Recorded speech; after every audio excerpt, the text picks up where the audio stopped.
Jagalah hubungan sesama manusia dengan kasih sayang, kejujuran dan rasa hormat. Kerana hubungan yang dibina atas dasar iman akan melahirkan masyarakat yang saling membantu, saling memahami dan sentiasa menyebarkan kebaikan.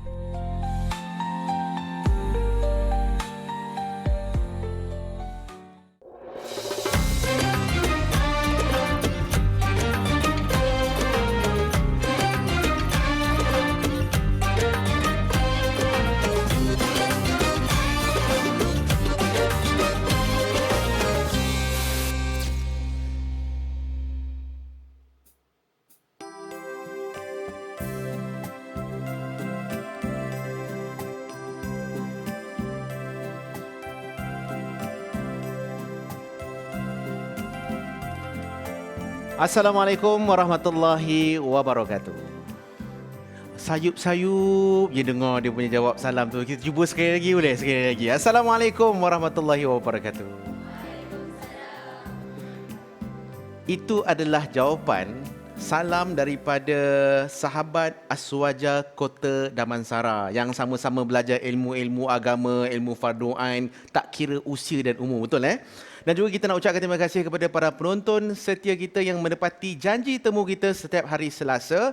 Dakwah Live membincangkan tentang isu-isu dan tajuk yang berkait dengan kehidupan kita seharian. Dan sebelum saya nak bagi tahu tajuk apa yang kita nak cerita hari ini dan juga memperkenalkan panel-panel kita pada malam ini, kita nak ucapkan terima kasih kepada Firlani kerana sudi bersama lagi dengan kita.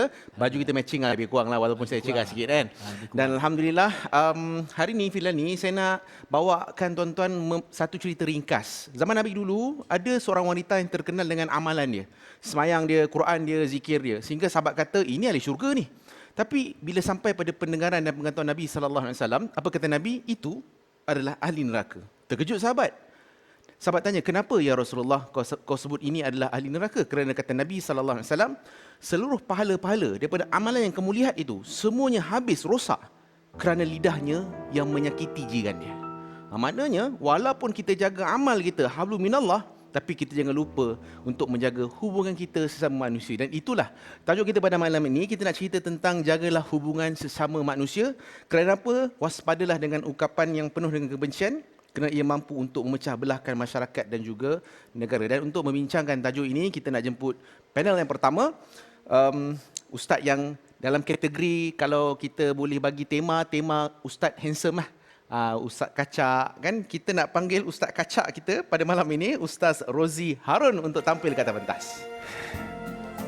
Assalamualaikum. Waalaikumsalam warahmatullahi. Ya, saya nak kena nyanyi dah ni. Kena nyanyi Okay. Siap Ustaz. Alhamdulillah. Insya-Allah, insya-Allah. Saya balik tu handsome tu. Cerita balik. Saya boleh jadi cermin kot. Insya-Allah. Baik, silakan Ustaz. Lawa baju Ustaz ni putih. Atas dan bawah. Dan kita nak menjemput seorang panel yang kena ada wakil wanita lah kan. Jadi kita nak jemput Ustazah Adawiyah Sya'rani untuk tampil ke atas pentas. Assalamualaikum Ustazah. Dengar kata Ustazah, alhamdulillah. Dengar kata Ustazah baru habis kerja Ustazah. Oh ya, tak apalah, biasalah tu. Masya-Allah. Silakan Ustazah. Terima kasih Ustaz. Baik. Assalamualaikum. Hari ini kita punya audiens ni ramai yang muda-muda. Mungkin Ustaz nak gunakan ayat-ayat Gen Z sikit ke nanti ikut pada Ustaz dan Ustazah lah. Tapi tetap penonton-penonton kita ni pelbagai usia lah. Jadi pertama sekali saya nak tanya pada Ustaz. Ustaz, kita memang biasa dengar hablum minallah, hablum minan nas. Tapi mungkin Ustaz boleh terangkan sikit sejauh mana sebenarnya pentingnya kita jaga hubungan dengan manusia dalam kerangka akhlak kita dan akidah kita sebagai seorang Muslim. Ustaz. Bismillah. Alhamdulillah. Hamdan wa syukran lillah, salatan wa salaman ala rasulillah wa ba'd. Nak guna ayat Gen Z ni payah sikit lah. Walaupun kita tak ke situ. Tapi ini Alhamdulillah, boleh faham kan?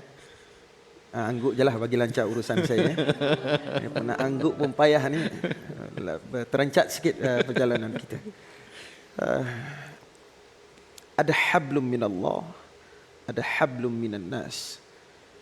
Itu merupakan dimensi keberadaan ataupun ilustrasi manusia harus bagaimana hidup di atas dunia. Ada sifatnya horizontal, ada sifatnya vertikal. Kalau vertikal itu hubungan kita dengan Allah. ternyata kalau dibandingkan secara tahap kesukarannya, yang hablum minallah itu lebih mudah. Tetapi yang sukar itu adalah yang sifatnya adalah horizontal, hablum minan nas, hubungan dengan manusia. Tapi harus diingat, hubungan dengan manusia itu mesti bermuara matlamat ataupun maksudnya adalah hablum minallah. Kebaikan yang kita aturkan, kehidupan itu ditata dengan baik adalah bermaksud hablum minallah. Tetapi yang permasalahan sekarang ini, bagaimana kita memaknai hablum minan nas. Kalaulah tidak mustahak urusan hablum minan nas, Nabi SAW tidak akan turun daripada Jabal Nur. Rasulullah kerap menyendiri, bertahanus, bersunyi-sunyi di Jabal Nur itu sebelum Rasulullah mendapatkan wahyu. Usianya 38 naik lagi, senyap sunyi Jabal Nur, turun. Di usia 39 tahun naik lagi, sunyi lagi. Bila berangkat usia 40 tahun, berlaku kejadian yang hari ini kita mengenal Islam dan iman. Datang satu makhluk yang Rasulullah tidak pernah mampu membayangkan adanya makhluk itu wujud di atas muka bumi ini. Itu disebut dengan Jibril alaihi salam. Lalu perintahnya, bila mana Rasulullah diminta baca, diringkaskan, saya tak mampu baca, diulang-ulang, kemudian dibacakan 5 ayat pertama daripada surah surah apa tu? Al-Alaq. Kemudian Rasulullah pulang ke rumah, kemudian turun ayat yang lain, wahai orang yang berselimut, bangun dan sampaikan peringatan. Ini yang saya nak garis bawahi. Rasulullah diutuskan, kalaulah matlamatnya hanyalah untuk ibadah kepada Allah, Rasulullah tidak akan turun. Ya, selesaikan urusan salat zikir di situ.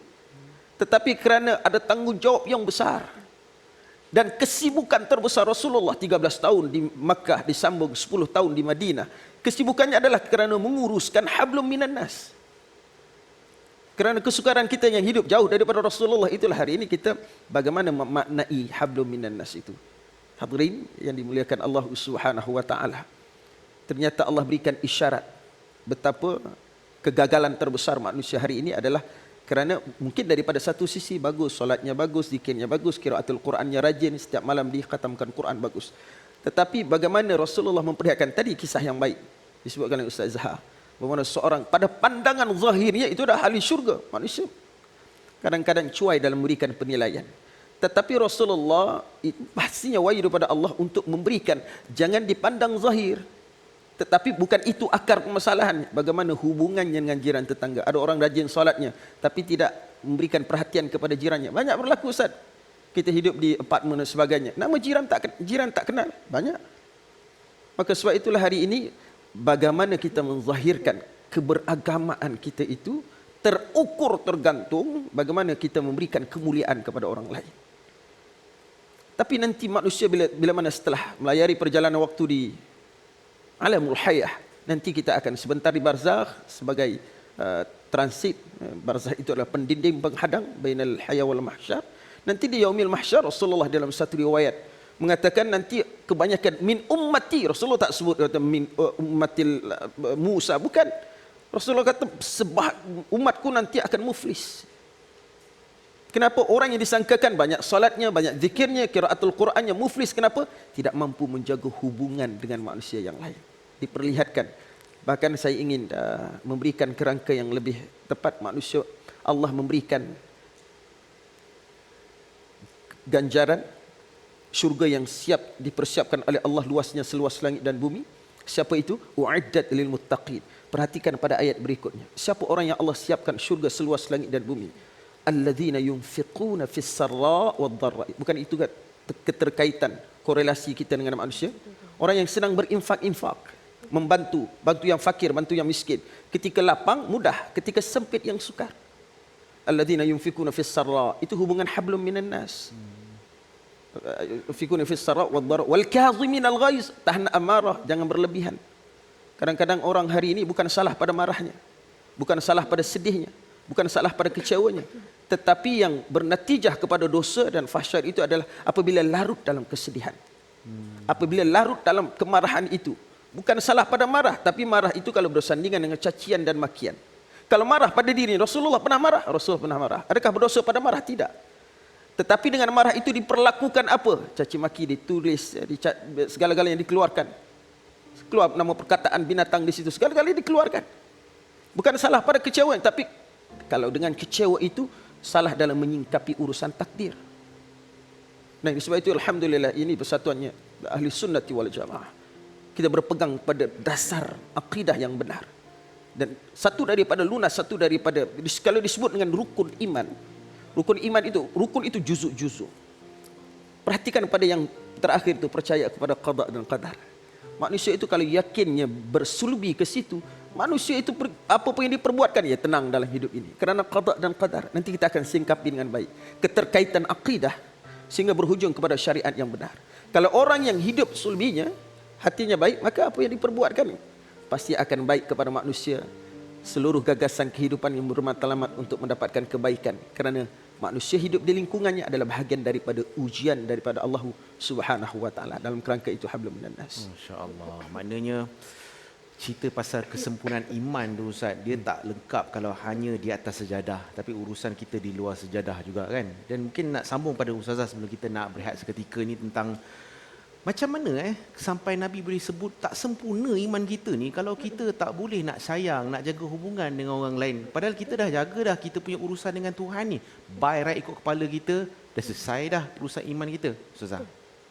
Bismillahirrahmanirrahim. Alhamdulillahirabbil alamin. Terima kasih kepada peluang yang diberikan, soalan yang diberikan tu. Jadi saya nak kupas bagaimana perkaitannya hablum minallah dan hablum minan nas. Hablum minallah, kita tengok agama ni dibina di atas 3 kerangka. Yang pertama sekali akidah, yang kedua ibadah dan yang ketiga adalah akhlak. Macam kita buat rumah tu sebelum kita nak buat rumah ada scaffold dia, iaitu rangka dia. Rangka inilah dibinanya daripada akidah. Kemudian dan ibadah. Kemudian kita nak cantikkan rumah ni, kita nak letak plaster ceiling, nak letak lampu chandelier, okay, nak bagi cantik kan. Jadi di situlah peranan akhlak. Jadi akhlak ni tidak lain dan tidak bukan adalah hubungan kita sesama manusia. Bahkan di dalam hubungan kita dengan Allah sekalipun. Contohnya, saya bawa satu contoh, kita dalam rukun iman kan. Dalam rukun iman yang pertama sekali, bersaksi tiada Tuhan melainkan Allah dan Muhammad adalah pesuruh Allah. Muhammad tu sendiri adalah kita membawa, kita beriman dengan Allah, kemudian kita percaya kepada Nabi Muhammad sebagai pesuruh Allah. Nabi Muhammad ni, wa innaka la'ala khuluqin azim. Nabi Muhammad ni membawa akhlak yang mulia. Kalau akhlak yang mulia, macam kita ustaz dah sebutkan tadi kan, bagaimana hubungannya Nabi SAW dengan umat turun daripada bukit, tak turun pun tak apa, tapi nak turun juga. Mengapa? Kerana sekarang ni Nabi kena uruskan satu perkara, iaitu hablum minallah, okey. Lagi satu, hablum minan nas, sesama manusia. Jadi, hubungan sesama manusia ni kan, kita tak boleh kata ianya satu perkara yang tidak penting. Okey? Kita tak, selepas kita sempurna kan, hablum minallah, solat, akidah kita, alhamdulillah, dah cantik. Tak cantik sebenarnya kalau kita tak ada akhlak yang baik. Jadi, saya berikan satu contoh. Hadis Nabi SAW ni, saya suka sebut dalam ceramah-ceramah saya lah. Nabi sebut apa? Al-Muslim man salimal muslimuna min lisanihi wa yadihi. Seorang Muslim tu adalah satu orang yang dia membuatkan orang sekelilingnya, Muslim sekelilingnya, berasa selamat dengan lidahnya dan juga dengan tangannya. Okey, macam mana selamat daripada lidah tu? Dia berkata-kata yang baik. Kadang-kadang kita nampak ada orang ni dia membuatkan energi jadi drain. Sebabnya dia banyak bercakap-cakap yang tak elok. Lagi satu, hablum. Okey, lagi yang kedua adalah macam mana orang berlaku jahat dengan tangannya, iaitu dari segi kuasa, tangannya suka pukul dan sebagainya. Ustaz? Oh, terus pas Okey, sebabnya saya dok tunggu bila Ustazah sebut tentang tangan tu, salah satu yang kita lupa adalah social media kan Ustazah. Betul, social media. Jadi, tangan gede-gede. Bab social media tu saya nak Ustazah sambung nanti, boleh Ustazah tapi boleh. Kita nak berehat dulu, ambil nafas dulu, bagi minum air dulu. Kita jumpa selepas ni. Jangan ke mana-mana.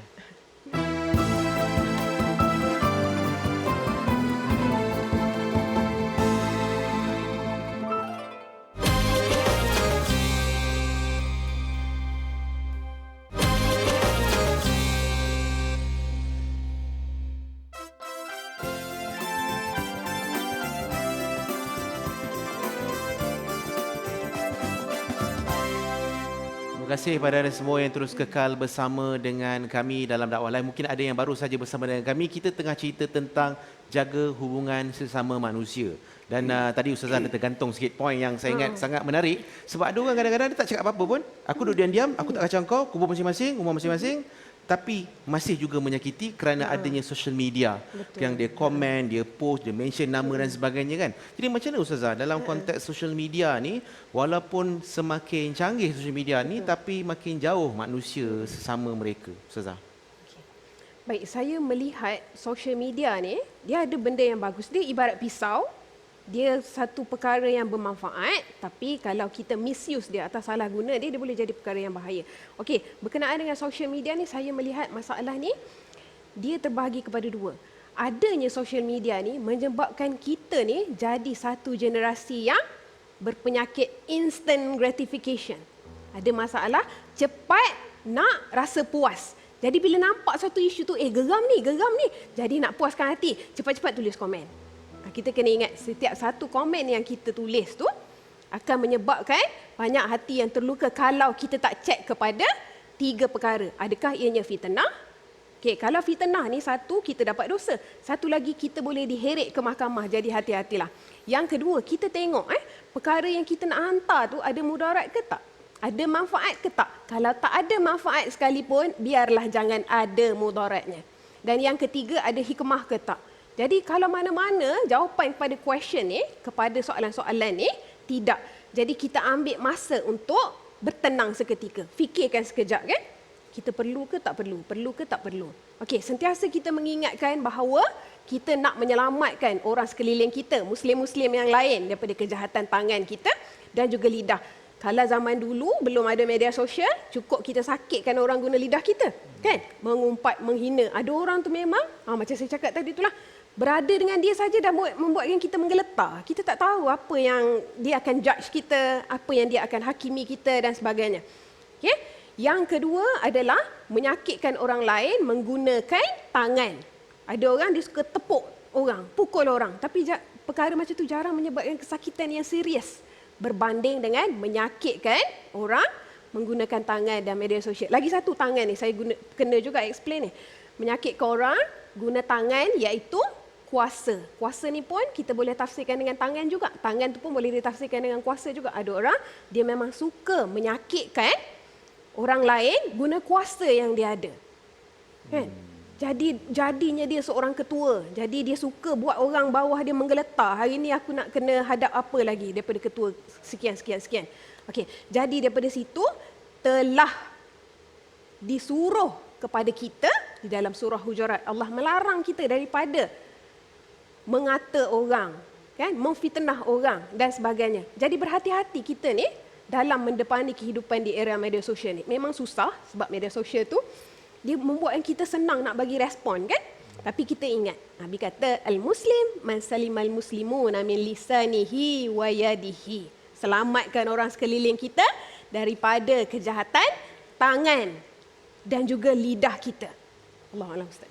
Boleh jadi Ustazah kenapa hikmahnya nanti di padang mahsyar Ustaz, tangan kita akan berkata-kata, kan, kaki kita akan memberi saksi. Dan saya nak terus pada Ustaz, bila masih lagi tentang social media, ada orang ni dia jenis macam dia tak boleh kalau tak komen pasal orang.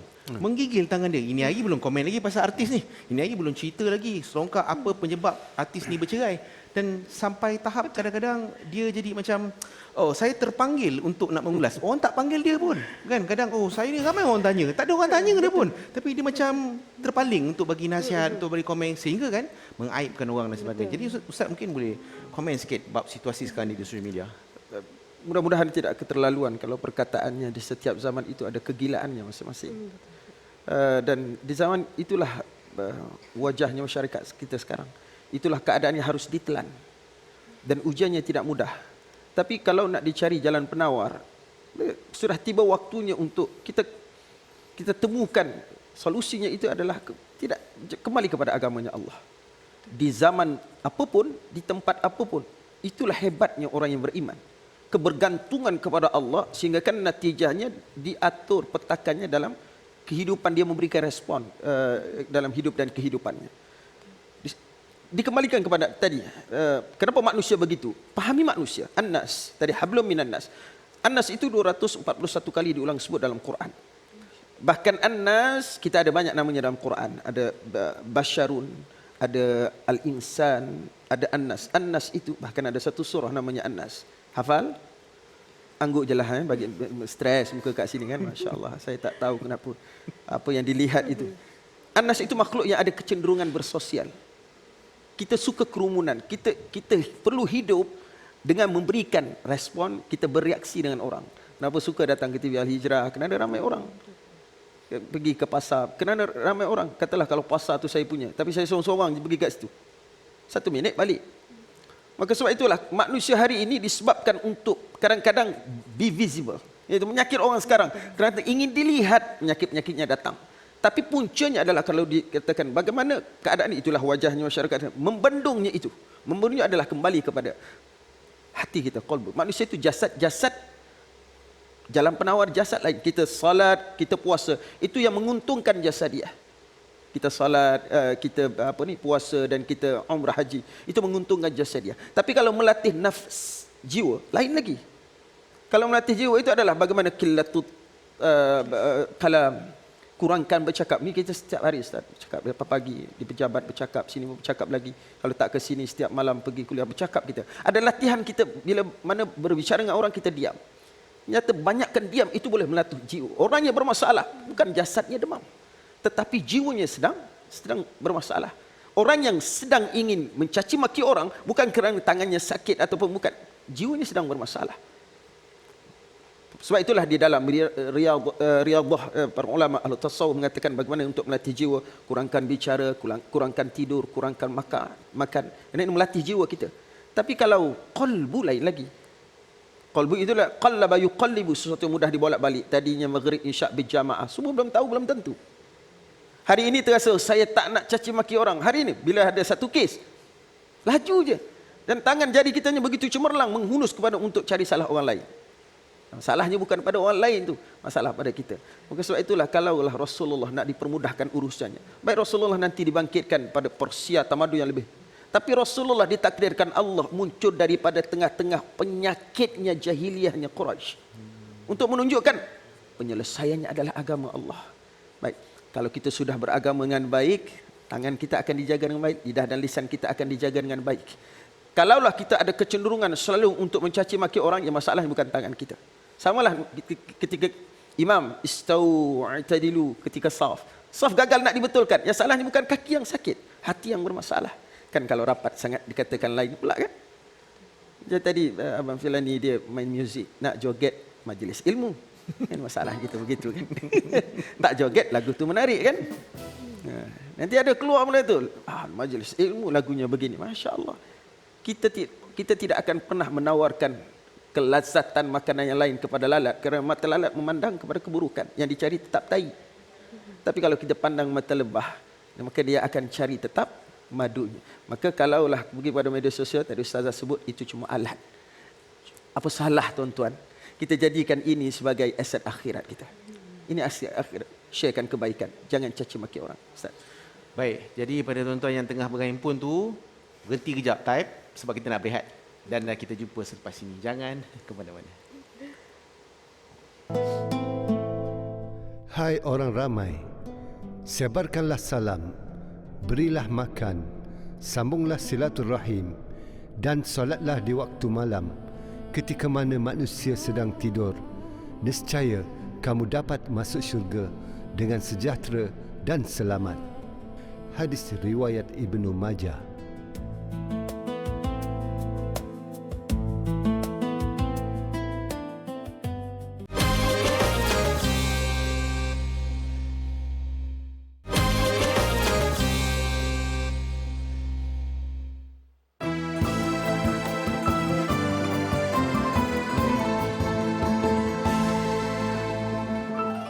Selain daripada menonton kami di kaca televisyen, anda juga boleh menonton kami menerusi apps Al-Hijrah Plus, dan juga siapa-siapa yang ada social media boleh juga menonton kami secara langsung di Facebook Live dan juga TikTok. TikTok pun ada, Ustaz. Berapa banyak orang tengah komen sekarang ni, macam-macam dia komen. Dan teruskan komen yang baik-baik, share, kongsi, dan juga mungkin dengan kita punya perkongsian ini boleh memberi manfaat pada lebih ramai lagi orang pada malam ini. Dan selain daripada soalan daripada saya, kita nak buka pada inilah sahabat-sahabat Aswaja ni untuk bertanyakan soalan. Kita buka siapa-siapa yang berani tanyakan soalan. Silakan.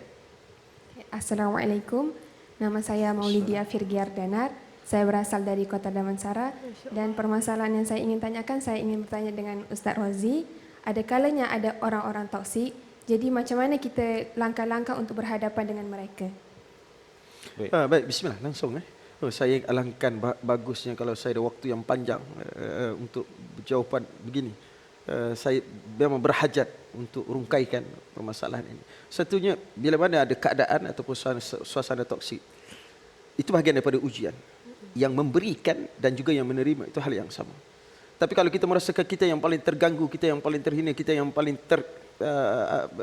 terpalinglah di situ, Rasulullah hidup dalam lingkungan toksik lebih awal daripada kita. Tapi unggulnya ibadah dan imannya Rasulullah sallallahu alaihi wasallam. Baik. Dalam banyak-banyak jawapan yang telah kita temukan di luar sana, macam mana kita nak berhadapan dengan suasana toksik? Kita tidak mampu mengubah yang luar. Jalannya jauh. Ke sana ke sini jauh. Kalau saya boleh memberikan satu jalan penyelesaiannya, cuba kita kembali ke sini. Ikan itu tinggal dalam laut. Dihambat-hambat, dicari-cari nelayan. Sampaikan badai, taufan, ditempuh kerana untuk mencari ikan, menangkap ikan. Kenapa?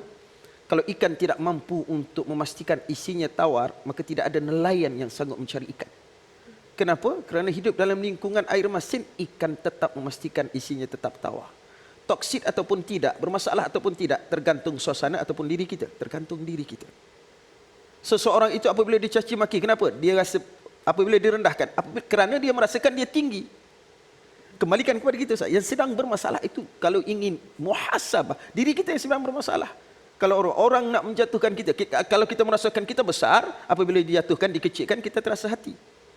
Bahkan al-kibru itu, kesombongan itu adalah inna ummahatil khataya thalathun, kata Rasulullah, al-kibru wal hasadu wal hirsu. Sungguhnya induk ibu sulbi kepada dosa dan maksiat itu ada satu kesombongan yang menyebabkan kita dicaci maki, kita terkesan. Ada orang, Ustaz, saya tak boleh tahan orang caci maki saya. Hei, ada seorang manusia, itu afdalul makhluk, telah meninggal wafat ribuan tahun. Hari ini dia tidak pernah memandang wajahnya Rasulullah, tapi masih mencaci maki Rasulullah. Sebenarnya kalau untuk muhasabah, kalau kita hidup dalam lingkungan orang tak suka pada kita, alhamdulillah, paling kurang kita manusia biasa. Adakah kita sahabat lebih baik daripada Nabi, lebih baik pada malaikat? Ada orang mencaci maki malaikat. Ada orang mencaci maki Allah. Kalau untuk muhasabah, kerana kita nak membetulkan luar, payah kita betulkan diri kita. Kerana dia juga manusia. Dia hanyalah bergerak dengan apa yang ditakdirkan. Ini bahagian daripada ujian kita. Kalau kita hidup dalam lingkungan itu, betulkan diri kita. Ya, kita memang untuk kita bernafas asal muka bumi ini, ada orang tak suka. Kita tidak akan mampu pergi pada satu keadaan, satu waktu yang setiap orang di sana suka pada kita. Mustahil. Good luck kalau jumpa. Kita tak akan temu ke situ. Paling kurang kita muhasabah. Apa dilihat kepada jalur-jalur kebaikan. Maka tergantung pada kita ingin menghindar daripada situ ataupun tidak. Toksik ataupun tidak, tergantung kita yang menerima. Itu pun bukanlah bermakna kita tidak mencarikan jalan-jalan ikhtiar. Kalau lebih ringkasnya itulah. Nanti pada sesi yang lain jawapan panjang sikit. Maknanya, Ustaz, tak wajiblah semua orang suka kita. Sebab kita pun bukan suka semua orang pun, Ustaz. Dipaksakan kurang 2 hari sebelum kiamat pun tak akan terjadilah, Ustaz. Baik, Ustazah, bila cerita tentang toksik ni kan, bila berlaku konflik, perselisihan faham dan sebagainya, apa kaedah yang terbaik? Sebab ada orang dia pilih untuk buat silent treatment. Betul. Dia block, aku tak nak jumpa kau, aku dah tak nak kisah dan tak nak uruskan konflik itu. Jadi apa kaedah yang terbaik bila berlakunya perselisihan? Okey, baik. Okey, bila berlaku perselisihan kan, kita tengok 2 dimensi. Yang pertama, kita nampak 2 saudara kita sedang berselisih, kita sebagai pihak ketiga. Okey, ada arahan daripada Allah. Allah sebutkan fa aslihu baina ahwaikum. kita cuba untuk perbaiki hubungan mereka balik. Sebab kita nak jadi orang baik ni. Kita nak kejar syurga Allah ni. Jadi kita cuba untuk memperbaiki hubungan antara dua orang sahabat kita ni. Kita sayang dua-dua. Tapi dua-dua ni sedang bertelagah. Jadi kita bantu. Mungkin kita boleh ceritakan kepada kawan A bahawa kawan B masih menyayangi engkau. Kepada kawan B, kawan A masih value, masih menghargai hubungan persahabatan kau. Kita jadi orang ketiga yang mendamaikan dua pihak. Bukan orang ketiga yang menambah minyak dalam api yang sudah pun marak. Kemudian situasi kedua. Sekarang ni yang bertelagah tu adalah kita dengan orang lain. Kita jadi pihak A ataupun pihak B tadi ni. Okey, yang pertama sekali, kita cuba untuk jadi seorang yang level headed. Iaitu orang yang tenang. Masa dah nak mula pergaduhan ni, kita cuba jadi orang yang tenang. Dan yang kedua, kita cuba juga jadi orang yang suka untuk lihat dua situasi. Dua sisi pandang, dua dimensi yang berbeza dalam satu situasi. Aku dengar dia mengumpat aku, tapi tak apalah. Mungkin dia terhilaf kali ini. Sebenarnya seluruh hidup dia tak pernah pun mengata aku. Kita cuba cari sisi-sisi, celah-celah yang boleh kita bersangka baik. Okey? Dan yang ketiga, dalam menghukum, kita cuba dulu delay sekejap. Okey? Biar kita ni dengar penjelasan. Okey? Biar kita ni terlebih beri peluang untuk orang menjelaskan. Jangan kita tercepat menghukum. Sebab generasi instant gratification ada juga masalah dia adalah cepat nak menghukum. Tapi lambat memaafkan. Segeralah kita memaafkan dan lambat menghukum. Boleh jadi terbalik macam tu kan? Kita cuba untuk jadi. Sebab kita nak kejar syurga Allah ni. Kan? Kita nak kejar kemaafan Allah ni macam Ustaz cakap tadi kan. Wal kaziminal ghayza wal 'afina 'anil nas. Orang yang mampu menahan marah dia dan memaafkan manusia walaupun ketika tu dia ada kekuatan, ada kelebihan, ada kesempatan untuk membalas balik apa yang orang telah lakukan. Jadi sebabnya kita sekarang ni nak mengejar kemaafan Allah. Kemaafan Allah kita kena kejar. Salah satunya dengan cara memperbaiki sikap kita terhadap masalah-masalah yang berlaku kepada kita dari segi perselisihan dan sebagainya. Ustaz? Oh, sebab itulah kan memaafkan tu memang susah kan. Apa orang Jawa sebut I can forgive but I cannot forget kan. Oh, saya boleh memaafkan tapi saya tak boleh nak melupakan. Tapi itulah proses untuk dapat kemaafan Allah Subhanahu Wa Taala. Nanti kita nak cerita banyak lagi apa amalan-amalan ni untuk betulkan hubungan dengan manusia, tapi kita nak berehat sekali lagi. Kita jumpa selepas ini.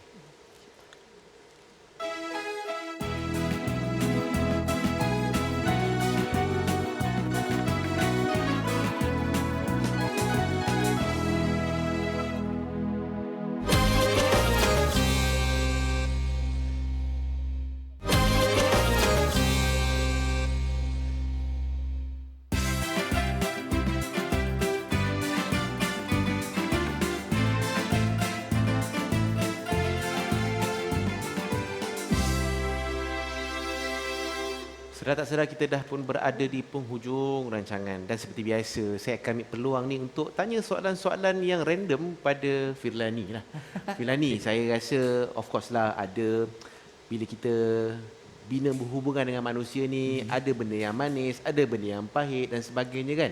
Jadi apa tips saya Firlani kalau kita nak maafkan orang personal lah, personal, peribadi, macam mana cara Firlani untuk berdamai dengan kekurangan kesilapan orang ni? Okey, kadang-kadang saya just kata layankan saja, tapi kadang-kadang saya tembak balik. Contohnya baru-baru ni saya dapat satu komen, bila kita ni orang muzik kan.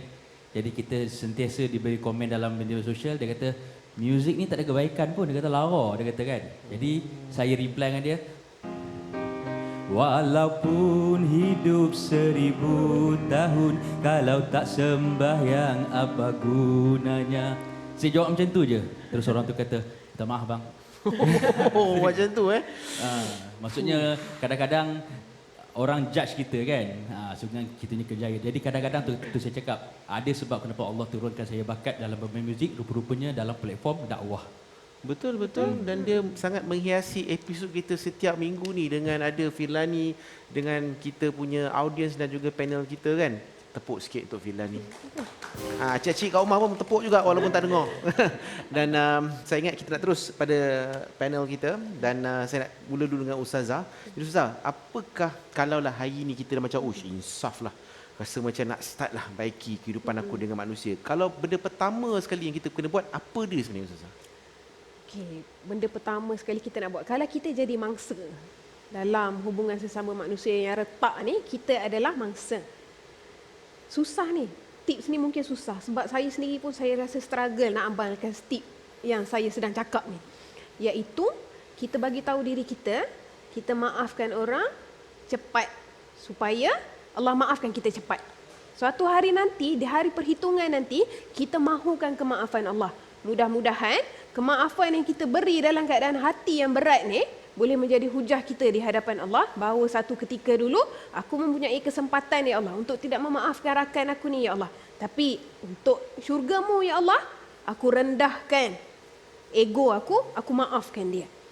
Lagi satu tipsnya adalah, mungkin saya boleh suggestkan adalah kita banyakkan baca satu doa yang pendek ni dalam surah Al-Kahfi. Wahyi lana min amrina rasyada.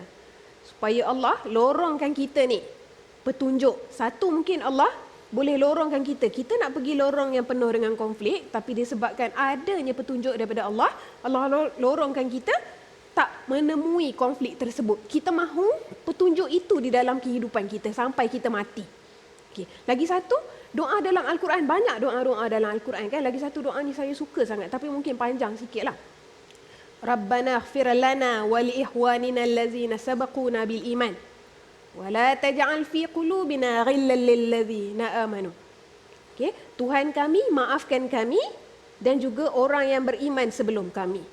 Wala taj'al fi qulubina, jangan kau jadikan dalam hati kami ni ghillan lil ladzina amanu, perasaan benci kepada orang yang beriman. Kita ni kalau tak ada doa, kita tak ke mana-mana.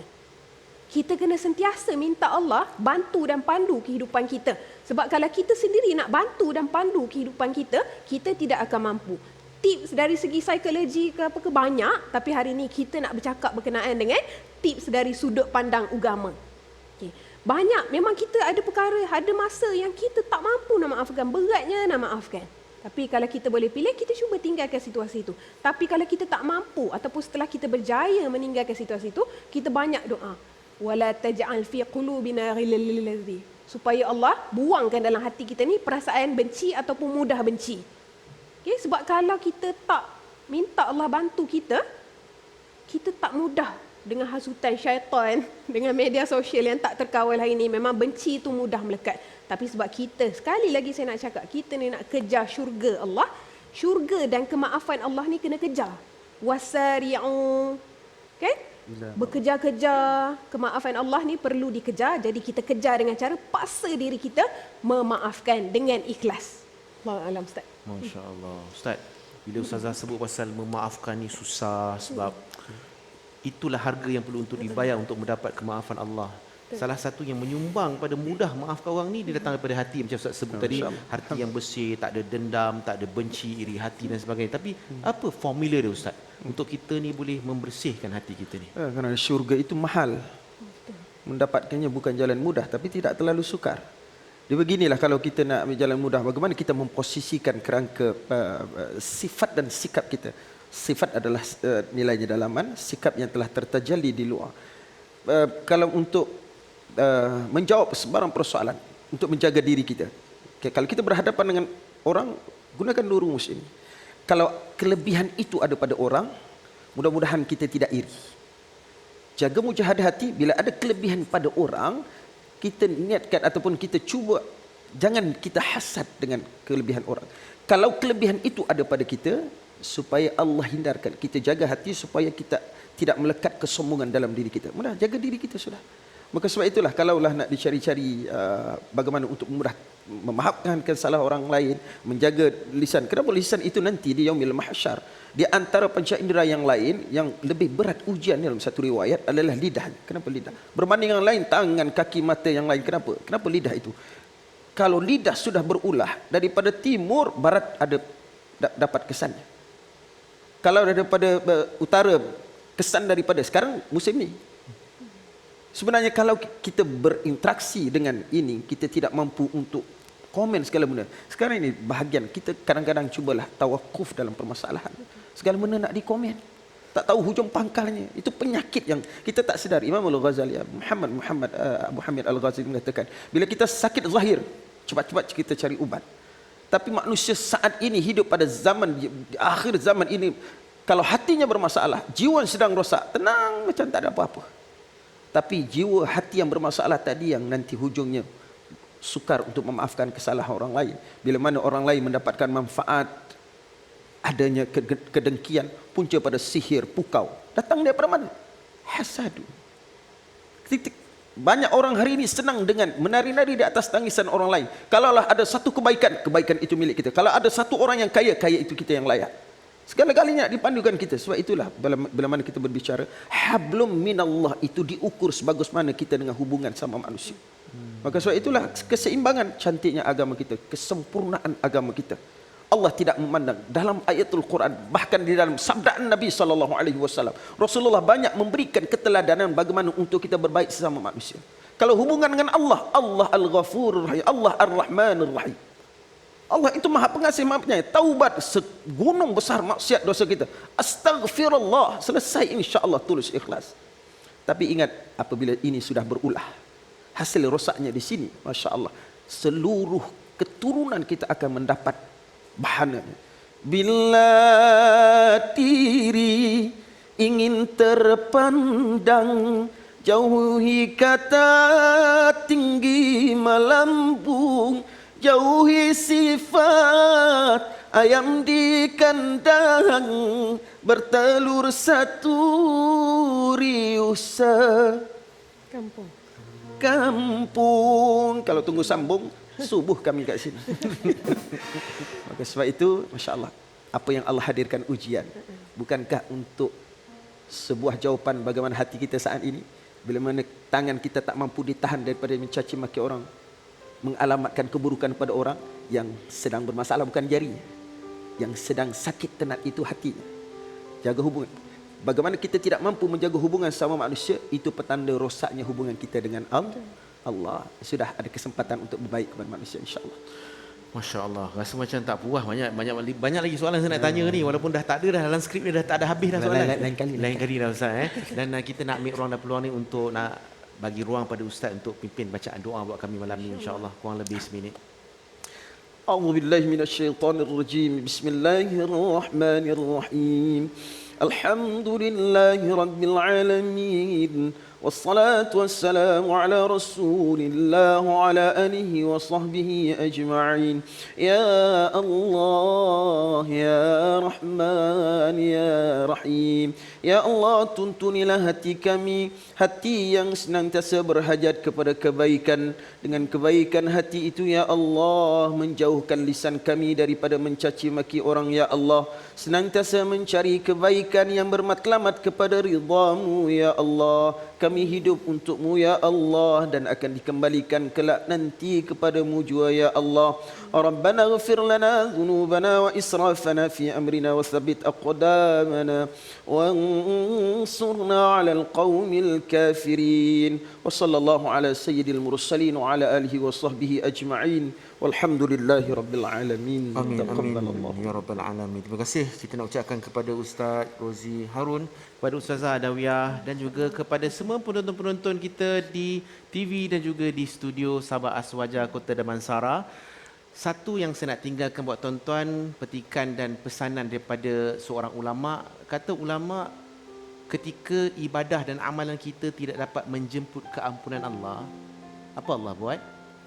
Allah hantar manusia untuk sakiti kita. Supaya apa?